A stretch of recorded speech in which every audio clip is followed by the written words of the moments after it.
Hola, buenos días, bonjour. Salut tout le monde, bienvenue dans cette nouvelle vidéo, j'espère que vous allez bien. Le sujet de la vidéo d'aujourd'hui, je voulais le faire depuis pas mal de temps, mais je savais pas trop comment aborder la chose. Je voulais attendre vraiment d'être en plein dans le sujet pour pouvoir ne pas trop vous dire de bêtises. Il s'agit du sujet du travail à Montréal.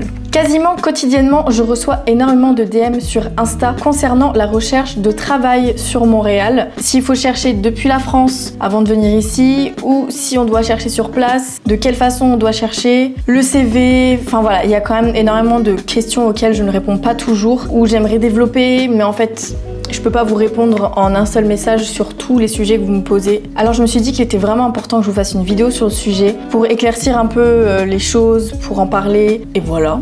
En fait, rien de plus. Donc ce que je vous propose, c'est qu'on y aille étape par étape. Je vais vous raconter d'abord un petit peu mon histoire perso en termes de recherche de travail ici à Montréal depuis que je suis arrivée. Je regarde en même temps ma petite tablette puisque j'ai quand même écrit tout ça. J'ai préparé ma vidéo pour essayer d'être la plus claire possible. Je vous parlerai aussi du CV parce qu'il y a une différence entre le CV français et le CV canadien. Comment aussi vous y prendre en termes de recherche d'emploi parce qu'on fait beaucoup ici sur les sites d'emploi. On fait aussi en personne, c'est important aussi de se présenter, d'aller postuler en personne, mais voilà, ça fonctionne aussi beaucoup sur les sites d'emploi. Il y a des agences de placement ici qu'on appelle nous en France les agences d'intérim. Le processus de recrutement, parce que le processus de recrutement, il est très différent ici de celui que moi je connais en France. Et ensuite, beaucoup de petites choses à aborder qui sont assez importantes selon moi et ce que j'ai vécu ici jusqu'à maintenant. Donc c'est parti. Hydratez-vous surtout. Mug à l'effigie de l'université McGill. On fait dans le local avec un petit chai. Si ce n'est pas la meilleure boisson au monde, je ne sais pas ce que c'est alors. D'ailleurs, je veux bien que vous mettiez votre boisson préférée en commentaire. C'est le matcha, café au lait, cappuccino glacé. Celui de Tim Hortons est incroyable. Mais c'est très sucré, donc j'essaye de ne pas en prendre beaucoup. Bon sang, c'est chaud. J'ai appris il y a quelques années que boire du chaud quand il fait chaud, ça hydrate beaucoup plus que si on buvait du froid. Voilà, je glisse ça là, info Wikisara. Ah, ici, chose à savoir, on dit la job. Alors ça arrive souvent qu'on entende parler de travail, de boulot, mais le terme ici au Québec, c'est la job. On va souvent vous dire, t'as trouvé une job, comment ça va ta job? Je veux juste glisser ça là en termes de petits points culture, c'est tout. Je voudrais parler d'abord de ma propre expérience personnelle en termes de recherche de travail ici. À savoir qu'en France, j'ai essayé avant de partir de postuler en communication marketing parce que c'était mon domaine quand j'étais en France. Ça n'a honnêtement pas fonctionné, j'ai pas eu beaucoup de retours, ce qui fait que j'ai quand même totalement arrêté, j'ai abandonné l'idée, je me suis dit bon tu sais quoi, attends d'être là-bas, tu verras bien comment ça se passe, si ça se trouve tu trouveras autre chose, on n'en sait rien. Ces aventures-là sont faites de grosses surprises, vous allez bien le voir. Donc je suis partie sans job.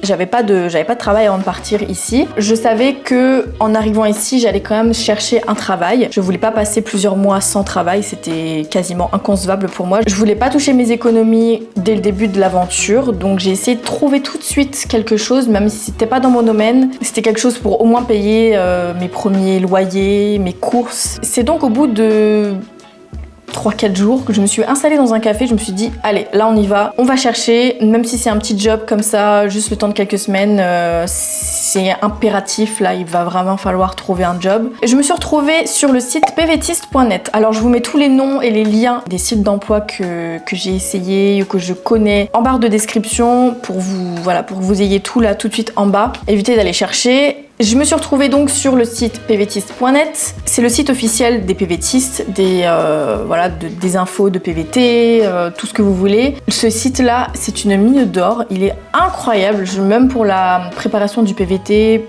Peu importe le PVT que vous choisissez, c'est une mine d'or d'informations.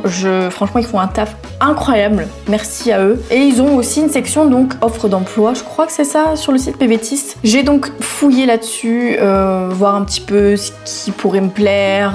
Voilà. J'ai donc trouvé relativement facilement un job dans une imprimerie. J'ai vu photo, impression photo, besoin d'aide, machin. Je me suis dit bon bah pourquoi pas, on va tester. J'ai envoyé ma candidature et dans la foulée, je reçois un mail. Bon, dans la foulée, je suis un peu marseillaise, mais quelques heures plus tard, je reçois un mail de la RH, je crois que c'était ça, ouais, me demandant plus d'informations, qu'elle était intéressée, qu'on pouvait faire une visio rapidement dans la journée. Je crois qu'on a donc fait cette visio de premier entretien le lendemain. Ça s'est passé hyper bien, on a discuté de tout, par contre là c'était vraiment, comment dire, elle apprenait à me connaître moi, elle voulait pas vraiment savoir tout ce que j'avais fait avant, tous mes diplômes, machin. Elle m'a posé des questions basiques de ce que j'avais fait comme études, machin, mais pas plus en précision. Après, on a parlé des tâches, du boulot que j'allais faire, et je reçois un mail quelques jours plus tard ou le lendemain, je crois que ça s'est fait hyper vite les gars, je vous dis, qui me disait que j'étais prise donc pour le job.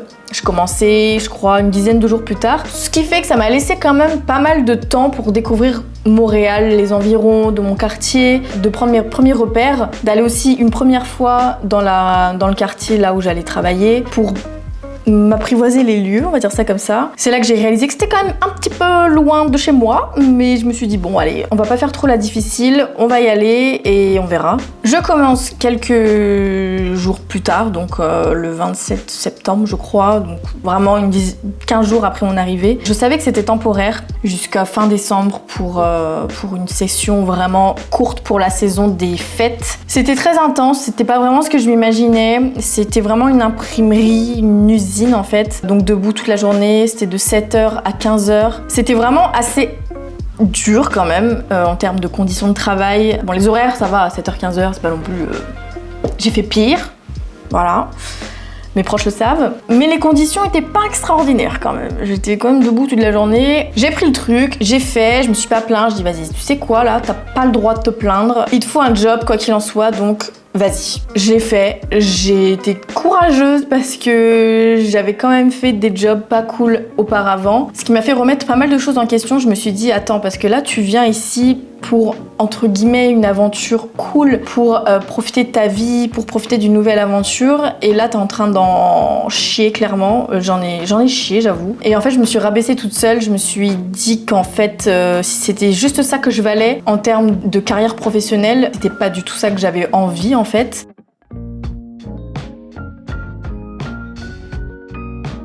Alors, c'était compliqué. Surtout qu'on arrivait sur la saison hivernale, il commençait à faire nuit tôt. Alors là, je vous avoue, c'était pas la super période. J'ai remis beaucoup de choses en question, je me suis remise en question. Avant la fin de mon contrat, en fin décembre, j'ai lâché total. J'ai lâché parce que on nous annonçait des trucs, au final, c'était pas les mêmes choses.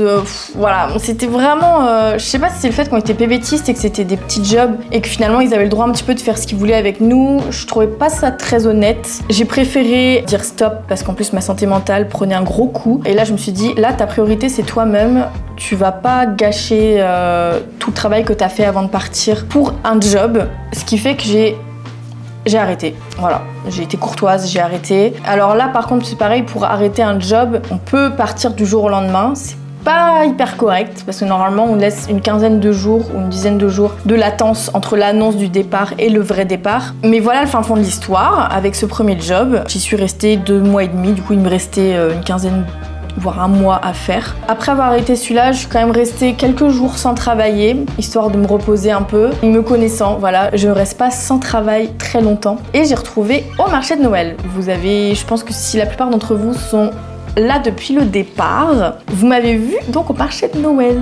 Le marché de Noël qui a été une sacrée expérience en tout point. Je pense la meilleure expérience que j'ai jamais vécue jusqu'à maintenant. Là, pour dégoter ce job, c'était vraiment les connaissances personnelles que j'avais dans mon entourage. Quelqu'un que j'avais rencontré au départ ici. Et je savais qu'elle était en charge du marché de Noël, de l'association qui s'en occupait. Alors la petite texto, hello, Aled, je n'ai pas de travail, est-ce que tu as une petite place pour moi dans tes stands pour servir du vin chaud ou je ne sais quoi. Et elle m'a dit ouais carrément j'ai une place, et nanana. Voilà, ça s'est fait comme ça, très rapidement.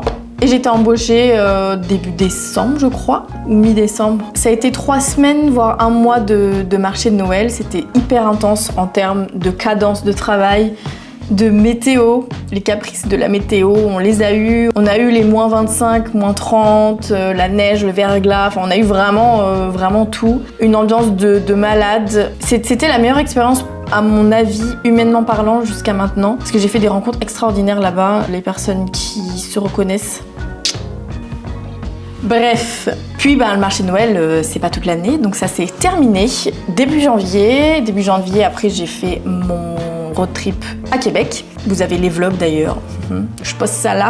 Bon là c'est vraiment la story time travail, je suis désolée, c'est un petit peu long, mais j'aime bien détailler un petit peu. Cette vidéo de toute façon est faite pour détailler beaucoup de choses et de vous mettre aussi dans le contexte de ma vie professionnelle ici. J'ai passé ensuite un bon mois, un mois et demi, tout le mois de janvier quasiment, à chercher du travail. Et là mon Dieu que ce n'a pas été simple non plus. J'ai galéré. J'ai envoyé plus de 200 candidatures sur les sites d'emploi donc. Et vu la météo, j'avais pas forcément envie d'aller prospecter à l'extérieur dans les magasins ou dans les entreprises. Et là, je me suis dit, là c'est vraiment un job, un vrai job dans mon domaine ou vraiment quelque chose de qualifié, quelque chose qui me met en valeur, dont j'ai besoin. Donc forcément, la recherche a été beaucoup plus longue parce qu'ici, il faut comprendre que si vous voulez un job un peu plus qualifié dans votre domaine, et là, ça va être un petit peu plus compliqué à trouver parce qu'il y a pas mal de concurrence. Là, c'est des processus de recrutement vachement plus longs que si vous étiez embauché dans un café ou autre. Donc c'était quelque chose quand même. J'avoue que ça a été compliqué. J'ai eu des descentes émotionnelles très fortes. Ça a été les montagnes russes, limite. C'était pas l'apothéose, mais je me suis accrochée. Là, c'est vraiment le moment où il faut pas perdre espoir, où il faut pas perdre confiance en soi, surtout parce que, je vous dis pas, j'ai pas eu beaucoup d'entretiens, j'en ai eu 5 sur 200 candidatures. Vous voyez, le ratio, un peu, le quota entre candidatures envoyées et finalement vrai entretien d'embauche. Ici, on dit entrevue. Voilà, encore un truc sur les termes différents. C'était quelque chose quand même. Finalement, je suis contactée par une entreprise, je fais le processus de recrutement jusqu'au bout, on me lâche à la dernière minute, ça j'en parlerai aussi. Finalement, l'entreprise dans laquelle je suis actuellement depuis 6 mois maintenant me contacte et là je prends l'opportunité parce que je me dis ok, c'est peut-être pas dans mon domaine, même si j'ai quand même un peu travaillé là-dedans, mais tu sais quoi, t'es ici pour faire différentes expériences, tester des choses, vas-y. Et ça s'est fait comme ça et j'ai embauché le 29 janvier je crois. Donc voilà, ça fait presque 6 mois déjà. Voilà, pour mon aventure personnelle. Maintenant, j'aimerais bien parler du CV. Le CV, c'est différent de la France. Ouais, j'ai galéré là. Pour le CV, je vais aller à l'essentiel parce qu'il y a beaucoup d'informations et il y a beaucoup de personnes aussi qui font des vidéos sur YouTube à ce sujet, juste consacrées au CV. Donc franchement, je vous encourage à aller les regarder. Il y a beaucoup d'articles sur ça aussi, sur le site PVTiste, vous avez ces infos, pareil. Là, je vais vraiment vous dire les grandes lignes. Il y a le format CV qui est complètement différent de celui de la France. Il n'est pas en format A4, mais il est en format lettres. Vous pouvez mettre plein de pages. Vous pouvez, je crois, aller jusqu'à 4 pages de CV, tandis que nous, en France, on est quand même limité à 1 ou 2. Moi j'en avais 2 je crois, parce que bon j'ai pas non plus... C'est pas que j'ai pas beaucoup d'expérience, c'est que j'ai des expériences assez longues. Vous ne devez pas mettre de photos, ça c'est déjà une première chose. Pourquoi je ne sais pas, c'est certainement pour ne pas faire de favoritisme au niveau de l'apparence. Ensuite 2, ne pas mettre de renseignements personnels, votre âge, votre situation maritale, vous n'avez pas le droit. Vous n'avez pas le droit. Ça se fait pas. Et je pense que c'est surtout pour partir du principe qu'on embauche ici une personne pour ses expériences et pour ce qu'elle vaut, pas pour la personne qu'elle est. Alors bon, ça, c'est sûr que ça pèse dans la balance, un entretien d'embauche. Mais voilà, c'est pas pour si elle est une femme, si elle a 50 ans ou 25.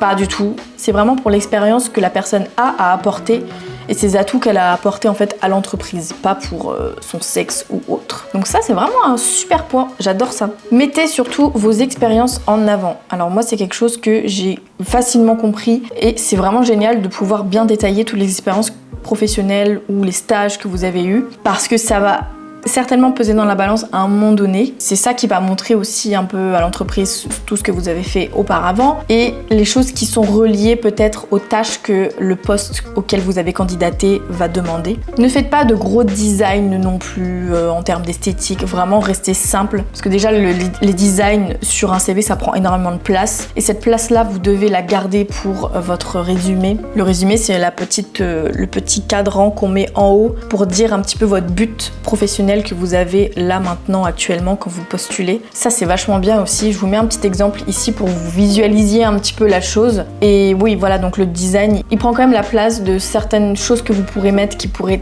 vous être très utiles. Donc évitez, faites un truc hyper simple genre avec des couleurs neutres, restez sobre et simple.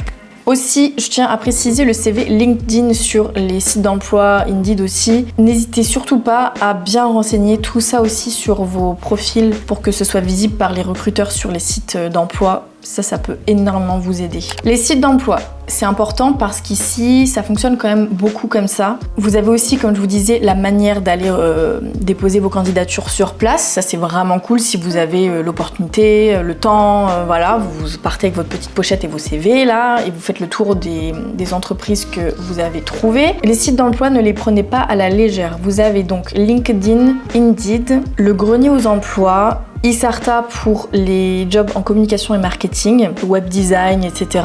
Job Boom, Job Illico et Glassdoor. Voilà, donc vous en avez certainement plein d'autres. Là, je vous ai donné les principaux qu'on retrouve dans les recherches Google quand vous tapez recherche d'emploi Montréal. Moi, j'ai relativement utilisé plutôt Indeed et LinkedIn. Ça m'est arrivé d'aller sur le grenier aux emplois et Isarta pour donc mon domaine de communication marketing. Mais j'avoue que j'ai quasiment eu 0 retour sur ces...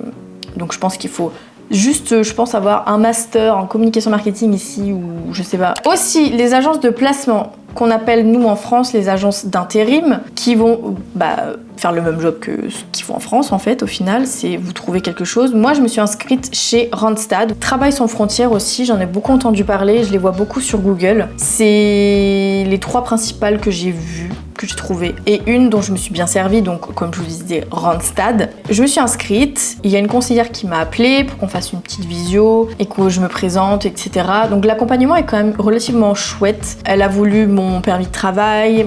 Il vérifie quand même tout, hein. Voilà, on peut pas s'inscrire comme ça au hasard. Et j'ai mon profil, elle fait les recherches, elle fait ensuite la passerelle entre les recruteurs et les candidats. Ce qui fait que j'ai quand même eu 2 entretiens grâce à Randstad quand même. Ça a failli mener à quelque chose avec un des 2, mais j'ai préféré aller sur l'offre qu'on m'avait faite là où je suis actuellement. Je pense que c'est quand même une bonne idée que vous cherchiez un petit peu là-dedans, là, et que vous vous renseigniez sur les agences de placement. Ça peut vraiment vous aider, je pense. Comment vous y prendre ?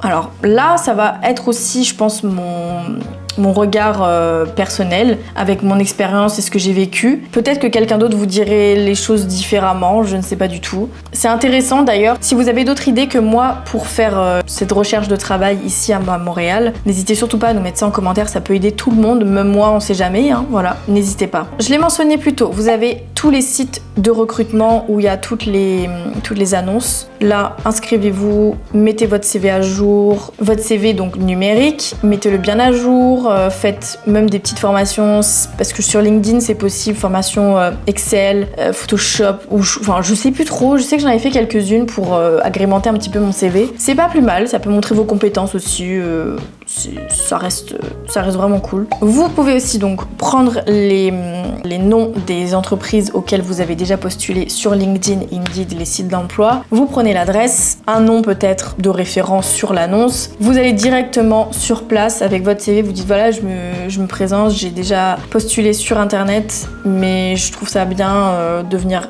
vous rencontrer sur place. Ça peut fonctionner, je suis sûre que ça a déjà fonctionné en plus. Ça va montrer votre détermination, vous aurez peut-être même plus de chance parce que vous avez peut-être attiré un petit peu plus l'attention que d'autres candidats. Pensez à ça, ça peut vraiment être une super tactique. D'ailleurs, si jamais vous l'essayez et que ça fonctionne, n'hésitez pas à venir me faire un petit retour là-dessus. N'ayez pas peur non plus d'appeler les entreprises, même si vous ne vous déplacez pas sur place. Au moins, si vous avez déjà postulé, que vous voyez qu'au bout d'une semaine, il n'y a pas trop de retours, vous n'avez pas de nouvelles, même si vous avez déjà passé un premier entretien, n'hésitez pas à les harceler, mais montrez-vous quoi.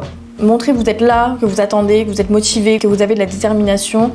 Ça peut jouer beaucoup quand même. Parce qu'il ne faut pas rester, je pense, au premier contact que vous allez vous faire avec la personne. Peut-être que, voilà, eux aussi, ils attendent aussi du côté du candidat quand même pas mal de motivation. Hein. Ça dépend de quel job vous voulez, mais quel poste vous convoitez. Mais ça peut vous montrer quand même aussi une très très grosse qualité pour la place que vous voulez. Sur certains jobs, il y a quand même énormément de concurrence. Quand je vois des fois des annonces sur LinkedIn pour être community manager dans une boîte, on est à 700 candidatures. Vous imaginez un peu, c'est affolant le nombre de candidats qu'il y a pour une seule annonce. C'est ça qui me rendait un peu malade en janvier dernier quand je cherchais dans ce domaine-là. C'était complètement dingue. Et là, en fait, vous vous dites, mais j'aurais aucune chance, en fait. Si l'annonce, elle a été publiée il y a 2 heures, il y a déjà 200 candidats, comment c'est possible? Donc là, vous êtes le 201e candidat à arriver. Là, vous dites, c'est peine perdue, honnêtement. Ça veut rien dire, mais voilà, c'est pas très encourageant quoi. Donc faut essayer quand même de vous démarquer un minimum.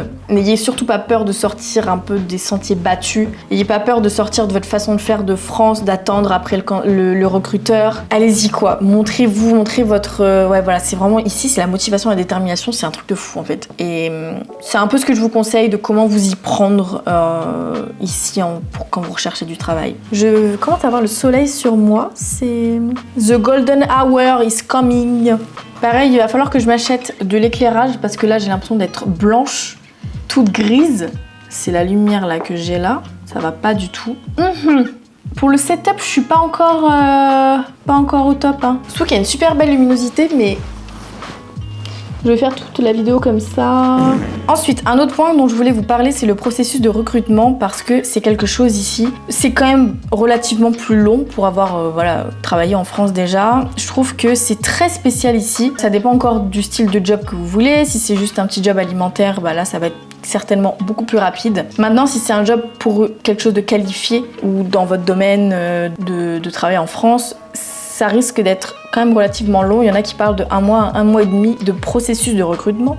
Je sais pas si ça vous parle. Moi, ça a duré 3 semaines, je pense. 3 semaines. Entre le premier contact avec l'entreprise et l'embauche définitive. C'est beaucoup de patience, beaucoup de détermination. Là, il faut que vous gardiez votre motivation, votre détermination que vous avez depuis le début parce que ça vous servira. Faut pas non plus hésiter à les relancer, même si vous êtes en processus de recrutement. Je vous dis ça parce que j'ai moi les 2 cas de figure de job relativement accessibles avec mon premier job que j'ai eu en arrivant ici et le job là où je suis actuellement, qui a été quand même relativement plus long à atteindre, même si voilà, c'est pas 2 mois non plus de recrutement. Il va d'abord avoir une première étape de prise de contact en fait avec les recruteurs. Moi j'ai eu plusieurs interlocuteurs à chaque fois quand je faisais des entretiens d'embauche pour le même poste mais en plusieurs fois. Ça va dépendre, voilà, il y aura le manager, le directeur, enfin bref, voilà, la RH, ça dépend. Il y aura plusieurs personnes et le premier contact c'est vraiment pour établir un premier lien avec les recruteurs. Vous parlez de votre expérience, etc.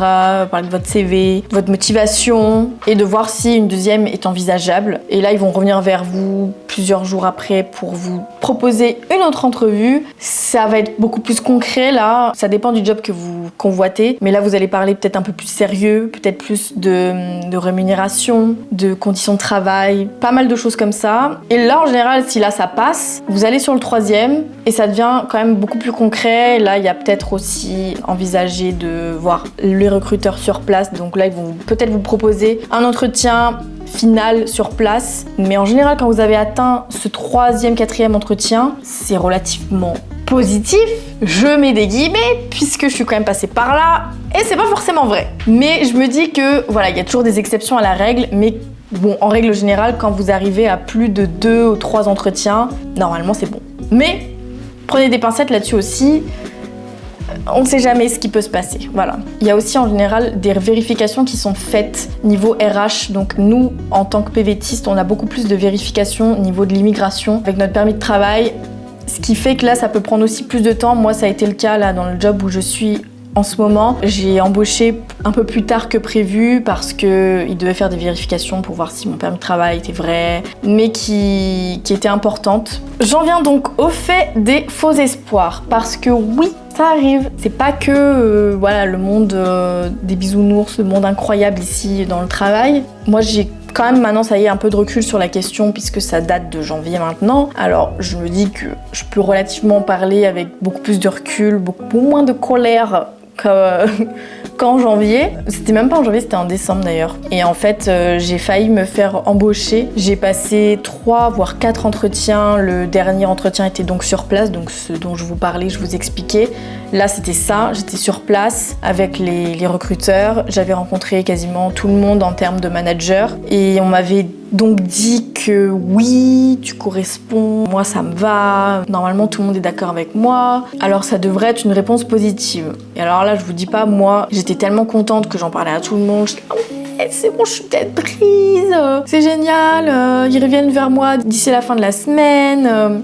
Voilà, j'étais dans un état un peu euphorique et tellement de joie que j'ai pas anticipé la descente que j'allais faire en fait. C'est que plusieurs jours après, je reçois donc un mail. J'ai même pas été appelée, voilà, bon, je me serais pas déplacée sur place. Pour ça, je pense qu'ils m'auraient pas demandé de venir, mais au moins un appel. Je ne sais pas. Je ne mentionnerai pas du tout l'entreprise, mais les façons de faire étaient vraiment spéciales. Donc, il s'avère que j'ai reçu ce mail-là plusieurs jours après, me disant que finalement, ça ne le ferait pas parce que je n'avais pas assez d'expérience. Pardon ? Alors attendez, parce que ça fait 3 fois qu'on se rencontre, 3 fois que vous avez mon CV sous les yeux, donc ça fait plus de 3 semaines, voire 1 mois que vous avez mon CV sous les yeux, que vous avez mon expérience orale de ce que je vous ai raconté. Que s'est-il passé entre-temps? Ça m'a fâchée parce que je me suis dit, attends, moi je suis en train de mettre tous mes espoirs dans une boîte alors que finalement j'aurais pu tester de candidater ailleurs en attendant. J'ai perdu presque 3 semaines de recherche pour une entreprise qui finalement s'est bien fichue de moi. J'étais bien en colère sur le coup, j'avoue. Maintenant, aujourd'hui, je comprends d'autres choses en ayant compris certaines choses par la suite. Finalement, je me dis que la vie est bien faite et que le fait qu'il m'ait refusé, c'était un signe, parce que maintenant, voilà, après avoir compris certaines choses, je me dis, honnêtement, heureusement que je ne suis pas allée bosser avec eux. C'est comme ça, vous allez certainement avoir des illusions comme ça, je vous ne le souhaite pas honnêtement, mais il faut pas s'attendre à ce que vous ayez tout le temps voilà, des trucs incroyables ici non plus, hein, ça fait partie de l'aventure, malheureusement. Donc les faux espoirs, faites attention, hein, même si vous arrivez au bout du recrutement, entre guillemets, de ce qui est annoncé, on ne sait jamais. Je pense qu'il faut vraiment avoir signé un contrat ou une promesse d'embauche pour vraiment être sûr d'avoir embauché en fait. En termes de confiance en soi, on se remet beaucoup en question. Moi là, sur le coup, j'ai été dévastée. Je n'arrêtais pas de pleurer. J'étais complètement sur le cul en fait des façons de faire, de ce qui s'était passé et d'avoir mis tous mes espoirs dans une entreprise alors que c'était pas le cas quoi. Bref. C'est une expérience comme une autre, voilà, on se relève après et finalement vous voyez bien que ça ne veut rien dire sur le fait de trouver un travail au final parce que j'ai finalement trouvé. Pas forcément dans ma branche mais on est là pour tester des choses comme je vous disais au début de la vidéo, faut vraiment pas avoir peur, alors faut foncer. La fameuse question qu'on se pose tous, que je me suis posée pas mal de temps, c'est peut-on trouver un travail sans diplôme?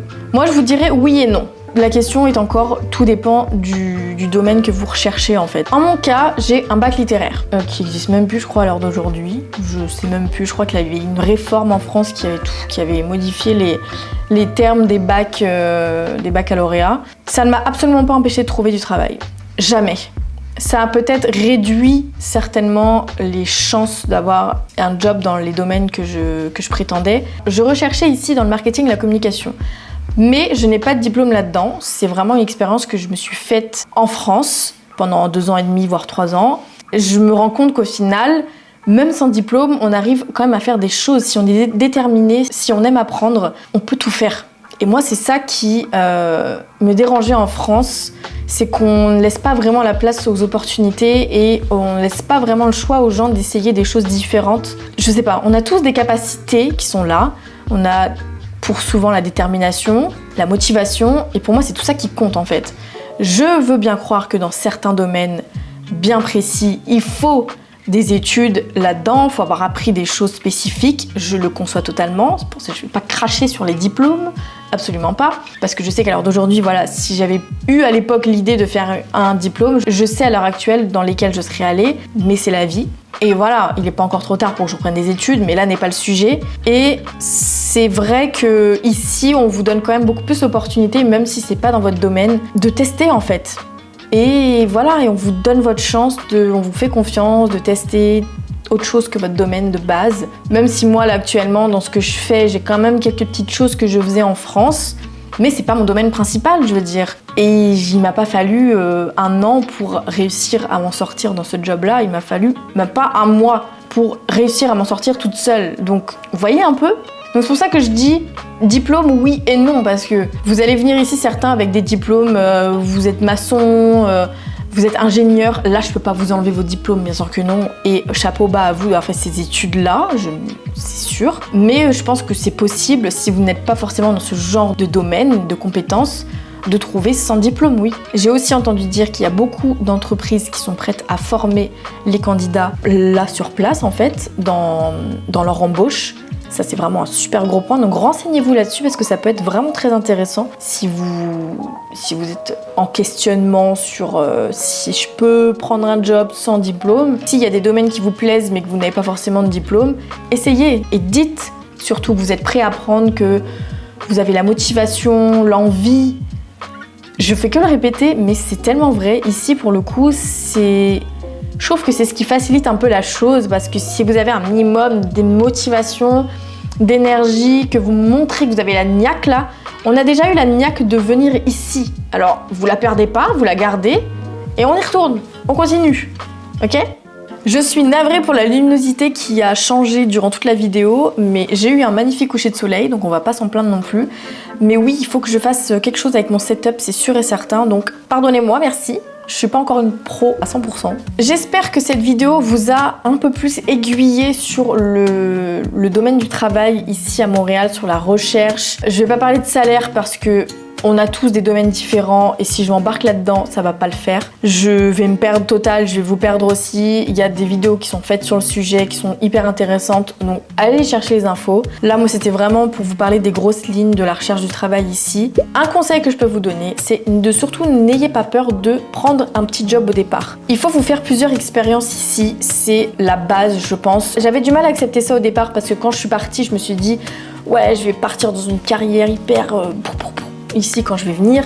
Au final, c'est pas vraiment le cas, enfin c'est pas le cas, c'était pas le cas au départ je veux dire. Alors n'ayez pas peur, faut accepter que si vous faites un petit job pendant un mois dans un café, que vous êtes serveur, c'est pas grave. Au contraire, ça va vous faire rencontrer du monde, ça va vous créer votre première vie sociale ici. Votre premier job, c'est vraiment quand même une étape importante aussi. Votre premier salaire, ça coche quand même pas mal de cases sur votre expérience ici, votre expatriation. Faut pas la négliger. Les opportunités arrivent quand elles doivent arriver, donc surtout faut pas perdre espoir.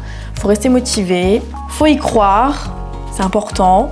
N'hésitez surtout pas à me faire vos retours d'expérience sur votre vie professionnelle ici, même si ça fait longtemps que vous êtes là, ou vos questionnements. On sera peut-être tous les uns les autres capables d'y répondre ou de vous aiguiller encore plus que ce que je vous ai dit dans la vidéo. N'hésitez pas les gars surtout, parce que ça fait plaisir aussi d'aiguiller tout le monde. Moi j'ai eu des questions, on m'y a répondu quand je suis arrivée ou pendant ma recherche de travail ici, donc je serais vraiment contente de faire la même en retour. Pour me donner un peu de courage, surtout abonnez-vous pour rester au courant de toutes les infos que je peux vous passer, mais aussi pour vous montrer un petit peu la vie à Montréal. J'ai mon bilan des 1 an qui arrive bientôt. D'ailleurs, si vous avez des questions à ce sujet, n'hésitez pas à venir me les poser en DM Insta ou ici en dessous sous la vidéo. Je pourrais certainement m'en servir pour faire mon bilan des 1 an ici. Ouh! On se retrouve sur les réseaux sociaux Insta et TikTok. J'espère que vous passez un super été. Moi, c'est vraiment un été de dingue ici à Montréal. Je pouvais pas rêver mieux pour un premier été dans une expatriation, c'est incroyable. Montréal a tant de choses à offrir, mais je vous montrerai tout ça dans une petite vidéo aussi, récap un peu de mon été. On se dit à bientôt et on se retrouve sur les réseaux.